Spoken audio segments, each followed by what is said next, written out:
तिरुपती मंदिरात दिला जाणारा प्रसादावरून एक मोठं वादंग निर्माण झालं आहे. त्या ठिकाणी प्रसादात प्राण्यांची चरबी आणि फिश ऑइल वापरल्याची बातमी देशभरात पसरली आहे. त्यामुळेच मंदिरात जाणाऱ्या भाविकांमध्ये मोठं संभ्रमांच निर्माण झालं आहे. मुंबईतील सिद्धिविनायक मंदिरात देखील प्रसादाच्या स्वरूपात लाडू दिले जातात. हे लाडू कसे बनतात, ह्यांचं शुद्धीकरण कसं केलं जातं, त्यावरचा हा स्पेशल रिपोर्ट. प्रसादांचं नियोजन म्हणजे आमच्याकडे जे तूप येतं, आता जे तुपावरती चालले आमच्याकडे जे तूप येतं ते आम्ही प्रोसेस कसं होतं ते आम्ही बघतो. इथं टेंडरिंग प्रोसेस होतं.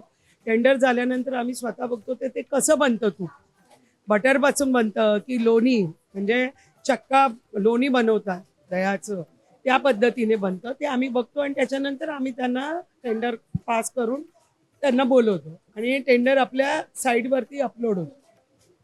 असं कुठूनही काही येत नाही. त्यांचं लॅब असतं, लॅबमध्ये आपलं टेस्टिंग होतं त्याच्यानंतर. आणि आम्ही ट्रस्टी जातीने लक्ष देतो प्रत्येकाच्यामध्ये की त्याचं आलेलं रॉ मटेरियल कसं आहे, त्याला लागणारे इंडिग्रेट्स कसे आहेत. म्हणजे आपल्या चण्याचं पीठ असेल त्याच्यामध्ये काजू बदाम बेदाणे सगळे जातात. त्याचा आपल्या साखरेचा पाक होतो. त्या प्रत्येक गोष्टीमध्ये आम्ही लक्ष देतो जातीने. आणि ही मुलं इथे बनवतात आणि रोजच्या रोज फ्रेश म्हणजे बाप्पाची श्रद्धा जी आहे लोकांची, आपल्या भाविकांची, ती कुठे निष्फळ ठरायला नको म्हणून आम्ही हे लाडू बनवतो. नो प्रॉफिट नो लॉसमध्ये लाडू बनवतो. आमच्याकडे प्रत्येकाची टीम आहे. हे जे लाडू डिपार्टमेंट आहे याच्यावरती पण आमच्या सदस्याची टीम आहे तिघांची.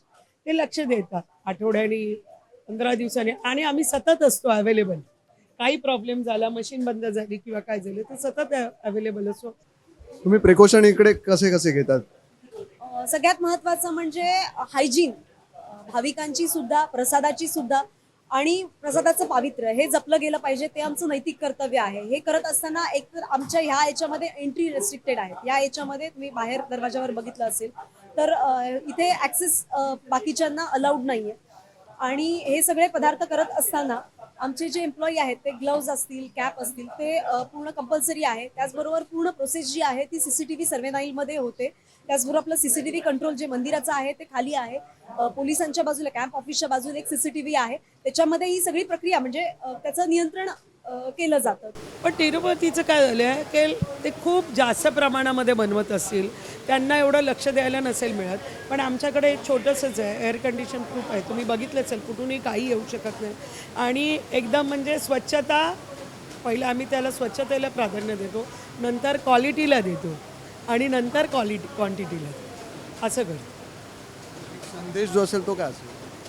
तो असं असेल की हे जे लाडू असतील, कुठलेही लाडू असतील, तिरुपतीचे असतील किंवा बाप्पाचे असतील, ज्या श्रद्धेने भाविक येतात, भाविकांपर्यंत जी श्रद्धा आहे, ते आमचं असं मत आहे की सगळ्यात चांगलं म्हणजे चांगला प्रसाद जो आम्ही बाप्पाला चढवतो, ज्या श्रद्धेने लोक येतात त्या श्रद्धेने त्यांना तो चांगला प्रसाद मिळाला पाहिजे. आणि त्यांनी घरी जाऊन लोकांना दिला पाहिजे, आजूबाजूच्या लोकांना दिला पाहिजे. आणि जास्तीत जास्त लोक आमच्या बाप्पाच्या दर्शनाला आले पाहिजे.